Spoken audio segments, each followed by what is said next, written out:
السلام عليكم ورحمة الله وبركاته. دمان سلام يا خيارتي إذا قالي كحران channel كي مانديق بيست كوكينا بيوتي ما أنت وحين وهي لابيرو وناكسن واسكي قد وين سدان دروف كحن بانا هاي حبض اللي مدنانا عندنا أنتو ودو تحبتها أما دان دروف كمر بسبب تغاني مانديق وان هيربل أويل لبا من قاعدة سليد وكميدا ملب كعسل الشفاء استعمالية مربى ملب كنيستي كحرنتهاي استعمال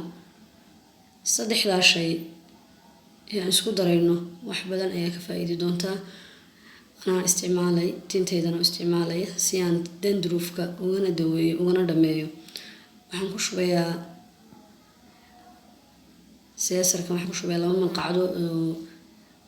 saliid maandeeq waan herbal oil waxaan ku darayaa malqacad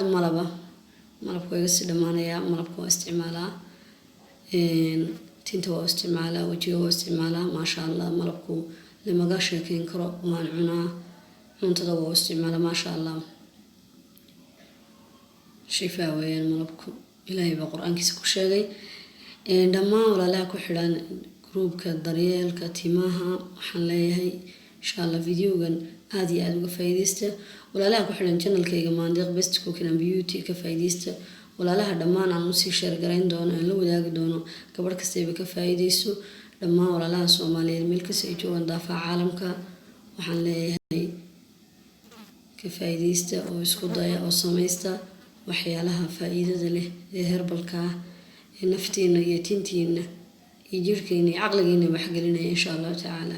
haddii aad maaragtay tintaada rabti inay ku baxdo ama ay noqoto mid aad ku raaxaysato waa inaad gunta iyo lafta madaxa ka daweysaa mushaakilaad ayaa ku dhaca marka mushaakilaadkaas waxa ugu daran waxa weeyaan xambaarta iyo dandruufka ama taxabta sa u taqaani tinta xab lama baxayso oo go'aysa oo jabaysa oo soo ruqayso dheer cun bay leedahay waxaan ku darayaa liin dhanaantu waa liin dhanaantu xabad oo ku dhameynay maasha allah wax culaysa maaha wax gurigaaga dhex yaala haduuna oo la wax qiimihiisu aad u hooseeyo oo qaali ku ahayn dhammaan walaalaha ka faa'iideystaan leeyahay gurubyada ku jira oo si share gareyn doono iyo walaalaha channelka ku xidhan walaalaha markastaba channelka ku soo biiray waxaan leenahay ku soo dhawaada gacmo furan iyo qalbi furan iyo walaashin Soomaaliyeed oo idin soo gudbinaysa meel kasta ay joogtaan waxyaalo ay cajab geliya oo meelo badan taabanay biidnillaahi taala sida aad aragtaan maasha allah saliidan waxay isugu jirtaa saliido badan oo kala duwan oo herbal ah saliidan waxay isugu jirtaa dhowr iyo 30 qaybood marka insha Allah taala waxaan rajaynayaa inaad ka faa'iideen kana faa'iidi doontaan